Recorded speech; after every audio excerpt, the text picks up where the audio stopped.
Good afternoon, everybody. If I could have your attention, if you could please silence your telephones and properly store them. We will hear from 8 members of the class of 2026 today and another group next Monday during our last chapel meeting of the fall term. We have a busy and important 2 weeks here as you prepare for exams and the end of the first trimester. We have many athletic contests this week, starting today, but also on Wednesday, Friday, and Saturday. And as we look to next week, we have our first college athletic commitment event on November 12th and a Thanksgiving dinner for students, faculty, and staff on November 13th. As we head into the final part of the term, I ask you to stay focused and particularly mindful of meeting your academic obligations and making good decisions. If you need help with anything, please ask your teachers, advisors, or any members of our faculty. We are here to support you and fully invested in helping you succeed. So let's finish the term on a good note. We will begin today with comments from Caden, and when Eric finishes, you will be excused to go to G period. Caden.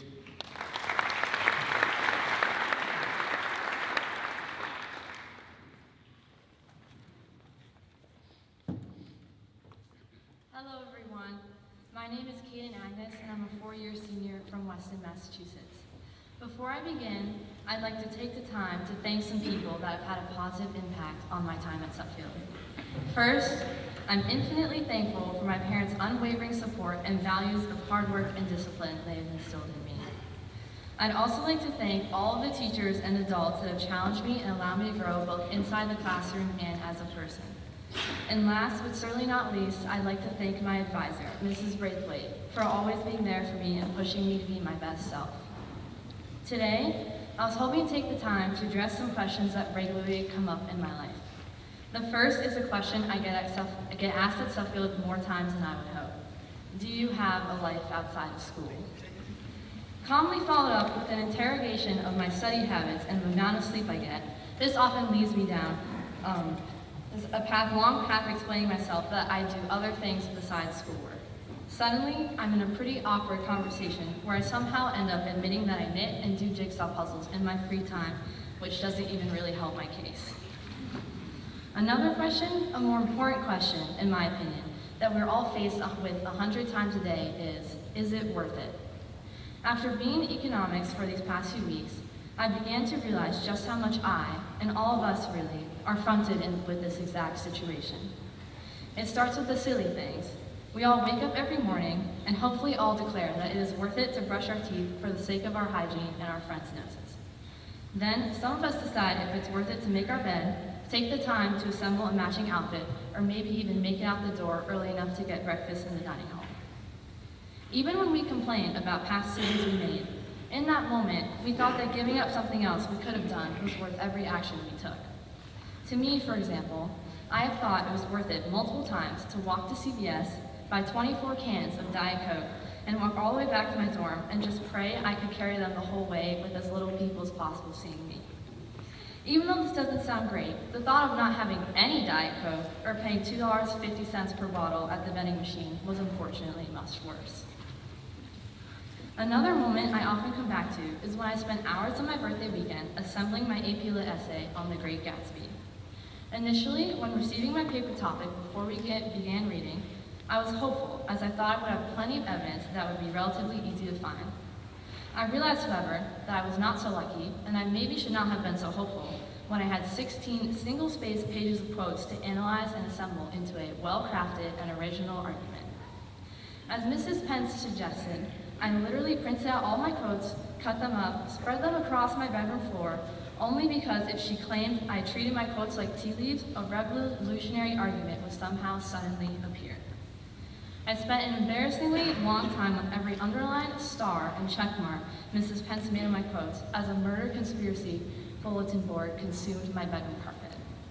Although this process and many other moments of uncharted critical thinking were honestly quite brutal for me, I still thought it was worth it every time, whether actually or internally, to shuffle the tea leaves and construct work that I was proud of. In those exact circumstances, I was always going to take the time with those quotes, despite how much I might complain about it now. So, the lesson that I want to take away from all this is that we believe every single thing we do has value, and at that moment of deciding, has the most relative value compared to any of our other options. Therefore, when people ask me if I have a life outside of school, I know that I can be proud because I decided to put all the time into things that matter to me most, whether they were school-related or not. The same thing applies to all of you. Remember why you took the time to achieve your goals. Do not let anyone diminish you for spending time on the things most important to you. Take pride in your accomplishments that resulted from prioritizing your values, and know that if you realize new goals, you can always take your past decisions to learn from and help you with your future ones. If it's worth it to you, that's all that matters. Thank you.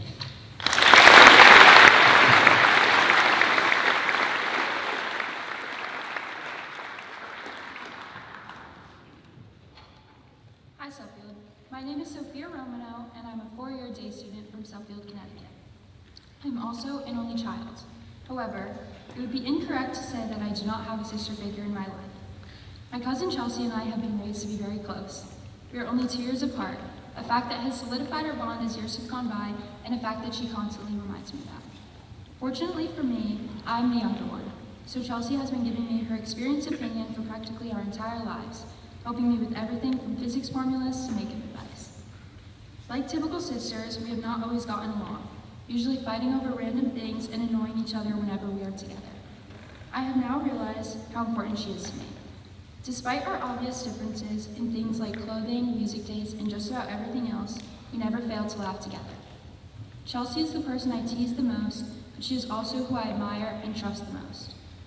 Ever since we were little, she has always been my person. She has helped me through major life events, taught me the importance of discipline, and most significantly, has shown me what it means to have a sister. When we were 7 and 9, I remember going with her to pick out school supplies and wanting to be just like her. The thought of 4th grade seemed light years away to 2nd grade me, but when it arrived, I already knew everything there was to know about it because of her. What I did not know, however, is just how much I would continue to look up to her as an example today.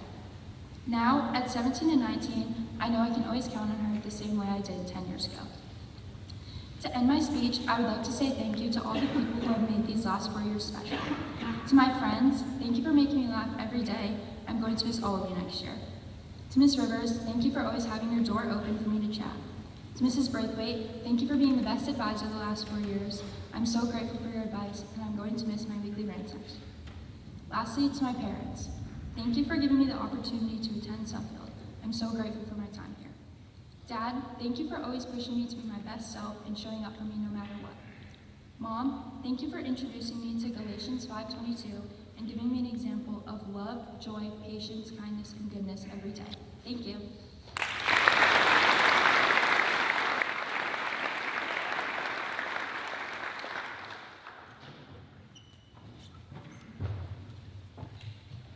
I haven't hugged my mom in 4 months. And no, it's not because we had a 4-month-long argument.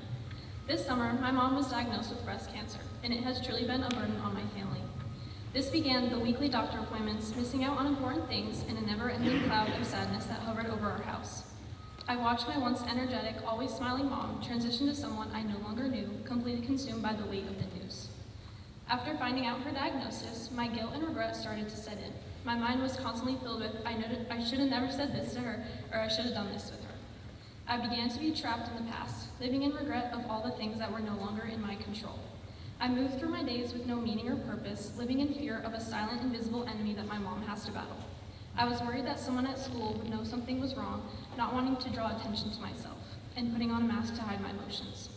I started to think back on the things we promised to do together, like moving me into my dorm, going to Italy, or doing simple mom and daughter things. Fear began to grow within me as there was a potential that I would no longer have her 2 feet away without her teaching me how to iron a shirt or helping me decide what to wear to important events. But through all this, I've been taught the fragility of life, and it has really changed my perspective. Stuck behind a slow driver, that's God's way of saying slow down. Got a bad grade on an assignment, that's okay because I'm human, I'm still learning. Her diagnosis has also reshaped my relationships. I am more present when with friends, wanting to cherish every last moment. Rather than focusing on the next thing I need to complete, I take a step back and appreciate the moment that I'm living in and getting to experience. Through this, I began to appreciate the small things I used to overlook. Her laugh, watching TV on the couch, or running errands together. I learned to reach out more often, to express my gratitude more often, and stop holding myself back. I used to think tomorrow was guaranteed, that there would be more time for later to apologize, later to make memories, and later to show love. My mom's diagnosis shattered this illusion I lived by for so long. It showed me how quickly everything can change and to appreciate the present moment. Life is meant to be learned through experiences. You're supposed to make mistakes, take risks, say the wrong thing, and stop living by saying I'll do it tomorrow. Cancer has taught me that love, attention, and time are the most precious things we have. And though fear still has a small presence, it has been replaced with a newer commitment to live fully, to love gracefully, and to never wait for later. Thank you.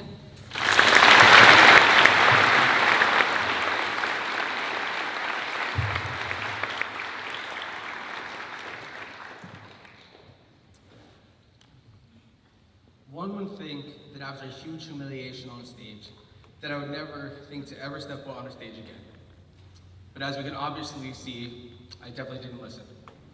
About 5 years ago at the 2020 dance show, I was 13 and dressed up as Maui from Moana in a shiny skin-tight costume that left absolutely nothing to the imagination. I mean, just try to picture me looking like a god and I could barely even bend my knees. And as I marched onto that stage, I only had confidence that this was going to be the most amazing thing that I had ever done. And oh my God, I was wrong. After another kid elegantly danced along to Part of Your World from The Little Mermaid, the soon raging sound of How Far I'll Go from Moana soon blasted through the PAC. It was finally my turn to shine, and with my sister in my hand, I got down on one knee, I tried to pick her up, and I fell. And I fell hard. And not only did I fall, I dropped my sister in the process. And those once amazing ahs went to ohs in a matter of seconds. And not only did I humiliate myself, but I realized that this was going to humiliate me for life, as it would be on the Essay Performing Arts YouTube. And in those milliseconds of pure devastation, I only had two choices. Stay on the ground and never get back up, or pretend it was all a part of my amazing dancing skills. And like a phoenix rises from the ashes, I got up, struck some of the best poses you would ever see, and pretend like nothing ever happened. And when I got off that stage, everything fell apart. And as tears streamed down my face, and as I tried to receive comfort from my mother, who was trying so hard not to laugh in my face, she was eventually going to tell me something that I would carry with me in everything I do. I'm glad you kept on smiling. When things go wrong, and they most definitely will, one of the best things you can do is to keep on smiling. You can't control every fall, every mistake, or every embarrassing moment, but the one thing you can always control is how you react and move forward. I believe that a smile can show people that regardless of the situation or tribulation, that you're always willing to keep on going. It turns failures into lessons, and those awkward moments into funny stories. That night, my costume was really tight, my ego was shot, and my sister probably won't let me pick her up again. But that day I learned that life isn't always perfect, and it's about being able to laugh at yourself, brush it off, and to keep on smiling. Before I go, I would like to say a few thank yous. To Mr. and Mrs. Dugan. Dugan, although I didn't want you as my advisor at first, I truly don't know where I would end up without you. So thank you for pushing me to be the best I can be, and I owe you a ton. Mrs. Dugan, if I never had you for academic support, I most definitely would have failed out of math. So thank you for all the times I needed help with homework or a review session before a test. Mr. Silvatelli, thank you for guiding me through the college process and for giving me one of my best friends in the whole world. And to the Warren family for opening up their home after all these years, and also to give me my other best friend. And to Mari and Argenis, these last 2 years have been truly some of the best I've ever had, and I owe that to you. And I know it can be a pain, but thank you for sticking with me. And to all my friends I didn't mention, thank you for the countless memories, and I love you all. And finally, my family. Mom and Dad, thank you for your love and support that you've given me. And to my brother Gavin and my sister Juliet. And although we might not get along every day, being your big brother is the best thing in the whole wide world. I love you all so much. My name is Sean Atkins, and I'm a 3-year day student for Suffolk Academy. Thank you.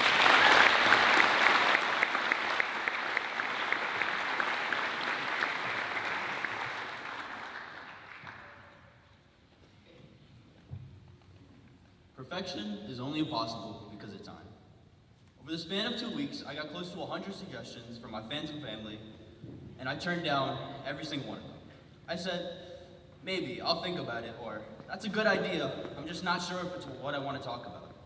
In reality, I was thinking to myself that every single option they suggested was either the most cliche, contrived, and non-interesting thing I've ever heard in my entire life.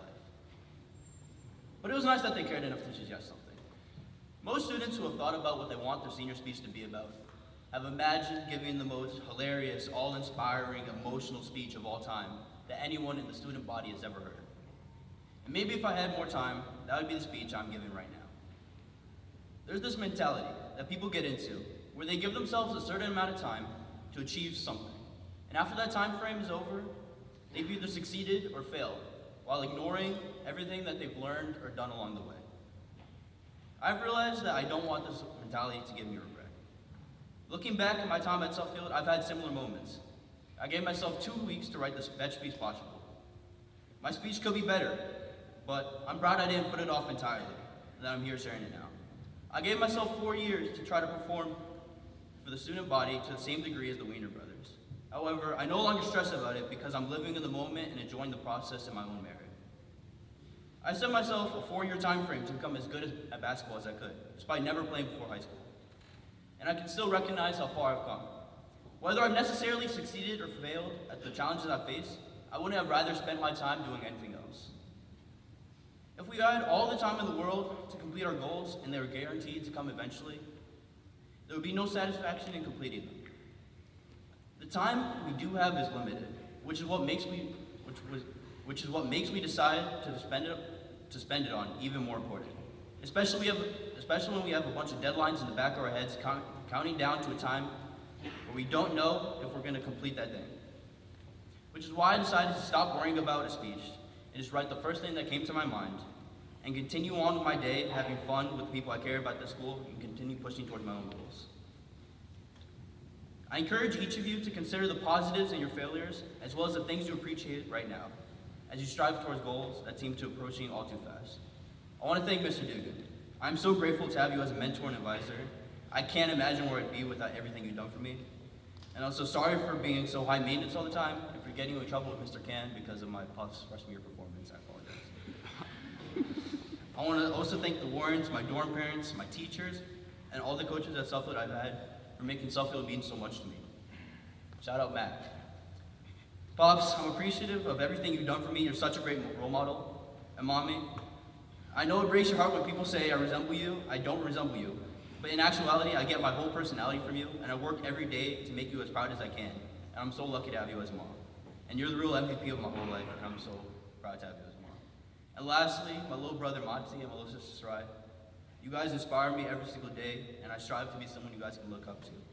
Thanks to every person here at Suffield, no matter how close you are to me, because you guys have made Suffield really significant to me. My name is Ezra Mendes.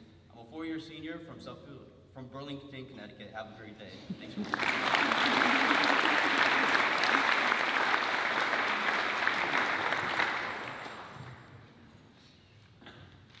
Hello, my name is Ethan Stack, and I'm a 4-year day student from Agawam, Massachusetts. It is May 2024, sophomore year in Dugan's acting class. We have to perform this one act in front of all of our friends and for the Suffield parents. And at this point, we have only successfully run the lines correctly one time. The lights go up, everything's going great. We are managing to get through the lines correctly. And then all of a sudden, Mr. Owen Tereso says a line that basically cuts out the entire second half of the script. We all looked at each other, severely confused and slightly terrified. Long story short, we ended up making up the entire second half of the one act on the spot. We had no real lines to go off of, and the only thing we knew was that I was eventually supposed to be born into the new world through a curtain. After we made up some lines and repeated some phrases, we stumbled through the story, and I eventually made it through that curtain.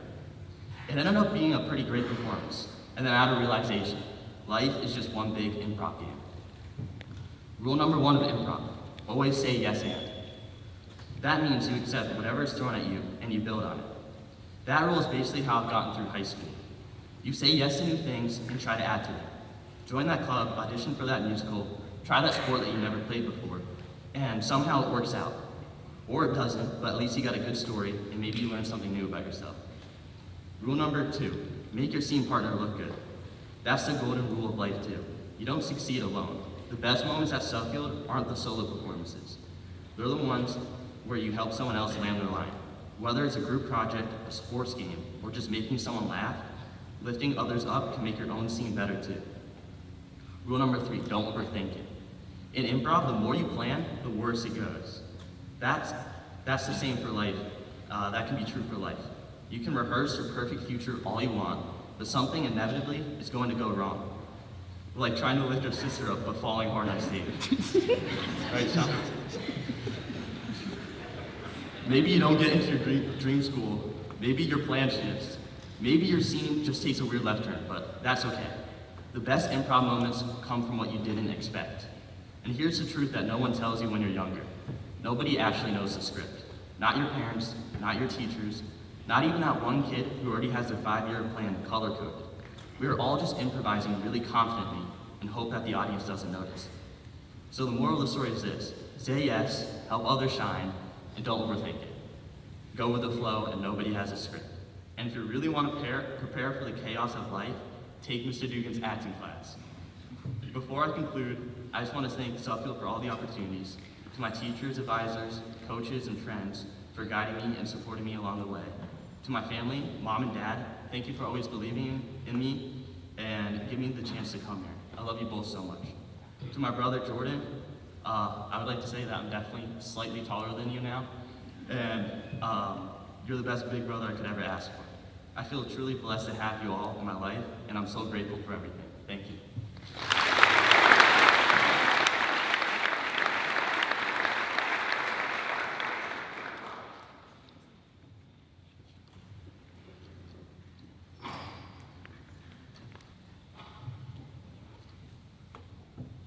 While trying to write this speech, I had many different ideas. I could write advice to my brother Caleb, my love for music, soccer, my friends, being a faculty kid, having the same first and last name as my dad. That one time last year, emphasis on one time, I had Ezra speechless. My family, Mr. Warren's seemingly endless amounts of stories from when he was younger that all have a lesson attached. My summer job, or even that one time I was hit by a car in kindergarten. But I just couldn't decide. Then it hit me. I can write about, nah, never mind. I was still stuck. Mrs. Salvatelli told me, starting is the hardest part, but it's just easy to put things off until tomorrow. Then I realized, but the reality is that tomorrow isn't promised. When I was in 5th grade, about this month, I had a soccer game one Sunday. My dad came over to the bench after the second it was over and scooped me up saying, "Let's go, we need to go now," and carried me off the field like a sack of potatoes, as my mom likes to say. I had no clue what was going on. I just assumed my dad had POD or something and was about to be late. Little did I know that not even 3 hours later, we would all have a bag packed and be driving to Ohio because my uncle was in the hospital because of a ruptured aortic aneurysm. Mind you, this is 6 people's worth of packing. I had to shower. We were done and out of the house in 3 hours max. This is the fastest I've ever seen my whole family move as a unit. And for those of you who don't know, a ruptured aortic aneurysm can kill a person in hours to days if untreated. So we got in the car, prayed for the car ride ahead and my uncle's safety, and headed out on this 10 to 12 hour drive, which seemed like 15 hours with 4 kids the ages of 10, 7, and 2 4-year-olds. We were moving as fast as we could because we didn't know if my uncle would survive the week, the night, the day, the hour. Then we got to the hospital. I remember rushing in and finding our way to the waiting room, where a lot of our family was already there. The adults were conversing my dad's side of the family, so mostly in patois. There was my aunties, uncles, cousins, and second cousins, all in a room waiting to make sure my uncle would be okay. Eventually, we stood in circles, held hands, and prayed to God not to take him from us this early. We were there for 2 days, went back to Ohio for the week of Thanksgiving for a total of 9 days. I remember vividly that the hospital would not allow visitors under the age of 12. Somehow I got in to see my uncle. It was hard to see him hooked up to all the machinery, not even able to talk. He communicated with me with a whiteboard and marker. Every single day after that was hard, not knowing if my uncle would wake up the next morning or not. Now, I don't tell you the story to scare you or make you feel bad about putting off your homework or college apps. I just think it's important to live every day to the fullest because no day is promised. And remember to count your blessings every day. Now, I'd like to take some time to give my thanks. First, I'd like to thank my dad and coach. I know I don't say this, but I look up to you. You're my role model for what a man should be. You're the kindest, most caring, respectful, and respectable man I know. Thank you for always pushing me every day to be a better version of myself than yesterday, and to only control the controllable. Mom, thank you for everything. You've taught me to be gentle and to listen to the whole situation before assuming or concluding. You guys are the best parents I could have asked for. I love you both so much. To my friends, those here and those who've moved on to bigger and better things, thank you all for the nights of endless laughter and good times. Mr. Dugan and Mrs. Salvatelli, thank you for helping me through my time here at Suffield and the college process. The two of you have made my time here easier and have been great people to go to if I ever had an issue or needed some help with my application. And lastly, but certainly not least, Caleb. You may not know it, but I look up to you. Well, not literally. The way you've grown and faced countless challenges already, your work ethic, I'm gonna miss you next year. Thank you for listening, Suffield. My name is Ricardo Nicholas Warren. I'm a four-year day student from Suffield, Connecticut.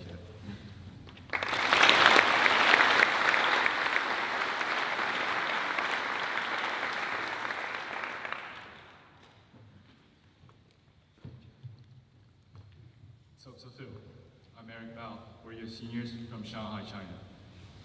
I'm grateful for myself at Suffield and learned a lot, experienced a lot of stress, and made myself a lot of great memories. After I have made a lot of friends here, they often describe me as a friendly person. I'm truly thankful for that. Consider they could just call me the guy who always lost a ball on the golf course. One of my greatest highlights was my time at my golf team. I joined it as a freshman, hoping some of the Tiger Woods skill would magically rub off on me. Well, let's just say I'm still waiting for that moment. But, what golf gave me was far more valuable than talent. It taught me patience and courage to laugh at myself, especially when I tee off with some confidence, only to watch my ball sail straight into the pound. If you see me play, I've experienced this since too much over. Well, I like to think of this as a personal way of giving back to nature, one ball golf at one time. For me, golf isn't just a sport, it's like a long life race. Every round is a new story. You can do everything right, it might be short perfect, and still end up finishing the ball in the woods. You can't control everything, but that's okay. Or according to my coach, Stan, all you need to do is enjoy the course and dress for condition. But what truly made it special were the people around you. I'm fortunate to play with incredible teammates and coaches. They share your good shots, laugh with you when you hit an awful shot. They make every practice, every match, every long ball strike fun. They told me that scores do not mean anything. What truly matters are the high five and the post-match reflections, especially the shared food after the game. At the end of the speech, I want to thank some people who have always made my life special. Well, to all my friends, you know who you are. You all make a lot of fun for me here, especially my roommates who always wake me up in the morning so I'm not being too late to my class. To my teachers, thank you for saving me when I academic balls, landing in the pounds and tolerate me from losing out all the time. Special thanks to Ms. Vianney for extra help before the test all the time, and also Mr. C for saving me from the quiz and lab report. Also to Mr. Newland as my college counselor, who always had my back and accept all my complaints.